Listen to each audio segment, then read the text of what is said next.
What's going on, guys? ShadowNinja here, and today let's talk about Destiny 2. For one, it is the 10-year anniversary of the franchise. It is wild. It has been 10 years. I love this franchise, and today we got a blog post on the future, at least when it comes to the next, I guess you could say, seasonal stuff to expect when it came to the content structure. I really do like what we're seeing, and we'll see how things play out. Everything sounds great on paper. I'm really excited.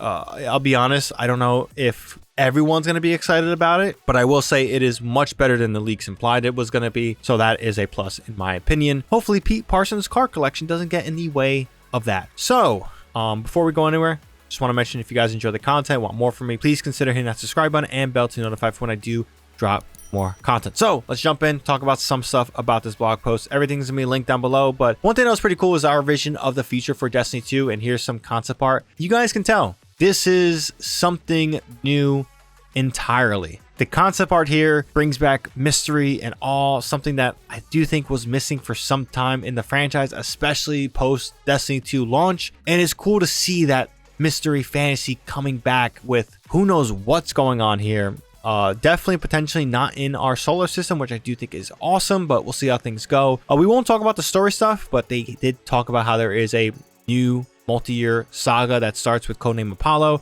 So it's nice to see that narrative is still going to be a thing, but again, they want to change the onboarding, everything. So let's see what the future takes. But the concept art, as usual with Destiny, absolutely stunning. So annual expansions, why was the change there?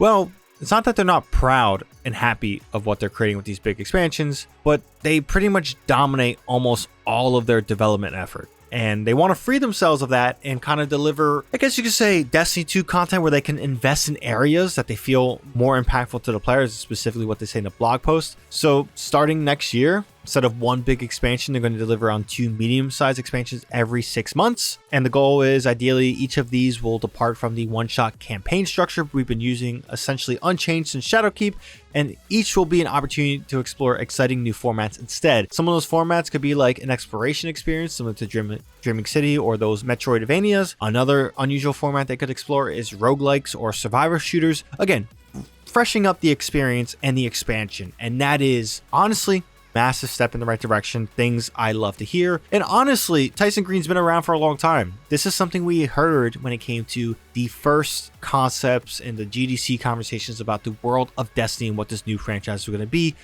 Very awesome. You also see in the roadmap, I may have already brought it up. I forget what my dialogue has said in the order of what's up.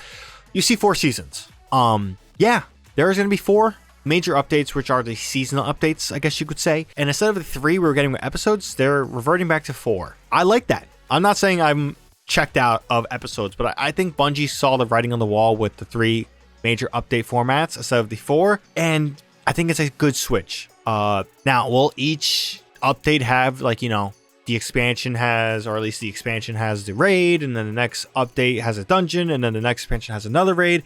What is exactly going on here? Who knows? I think the structure of communication on the endgame is not clear yet, which is a knock, I guess you could say, on it, but they stated there will be answers in time. But yeah, these updates are also free, which is massive. It is massive that there is a massive free component to Destiny now. The joke was that Destiny 2 wasn't free to play like they say it is. It's free to try. But now you can argue with free season updates that you can play, all that stuff. It's actually free. It's actually a free-to-play game with expansions and things like that you can pay on. So I think that's a nice change when it comes to onboarding and things like that, which is pretty damn awesome. And then the reward pass, all that stuff.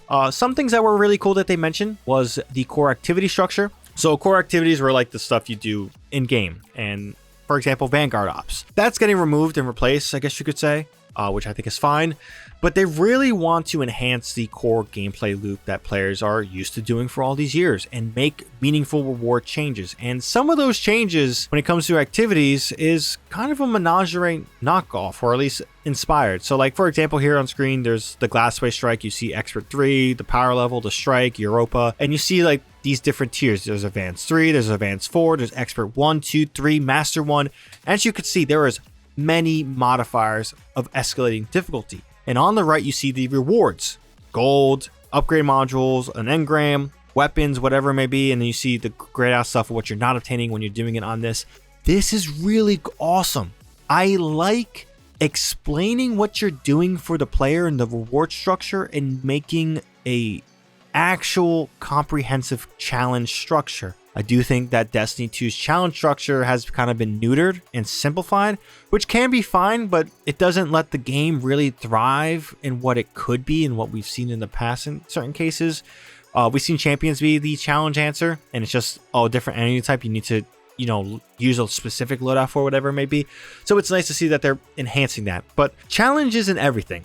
Rewards is also very important. And something they said here when it came to the rewards was tier systems for not only weapons, but also armor. Now, they only showcase the weapon, but as you guys can see here, we have enhanced perks across the board. Now, this is a tier 5 weapon. This seems to be the highest tier, and they basically describe the baseline tier of legendary weapons right now will be equivalent to like current day legendary, so like the first tier of these weapons and armor, with higher tiers being generally equivalent to adept weapons in terms of upgrades. So I think that's really awesome when it comes to sandbox balance and PvP. God bless you guys, but I don't play PvP to care enough. But yeah, these are RNG weapons, these are drops, and they're based on the difficulty you are doing. So higher tier of a challenge offer higher tiers weapons. Incredible. And another thing they mentioned here when it comes to rewards was weapon crafting. I want to slide this in there because I've been a big anti-weapon crafting guy, kind of, in a way. I made a video, people did not like it, but it seems that Bungie kind of agrees with what I said, and they don't want,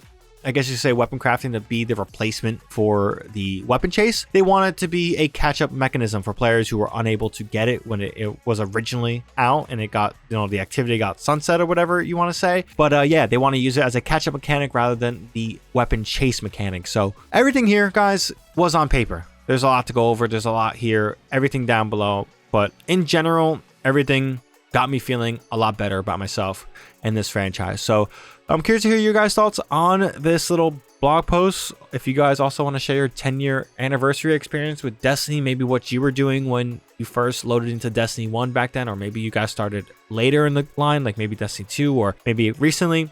Drop a comment down below your experience. But overall, I'm really feeling good after this. Again, everything's on paper, but I do think it is a massive step in the right direction, and it pretty much is way better than those leaks describe. So in all, curious to hear your guys' thoughts. If you guys want more content from me, be sure to hit that subscribe button and bell to be notified for more of that. If you guys enjoyed the content, be sure to drop this video a like, helps out the video a ton. But besides that, hope you guys have a good one. ShadowNinja here, and I'm out.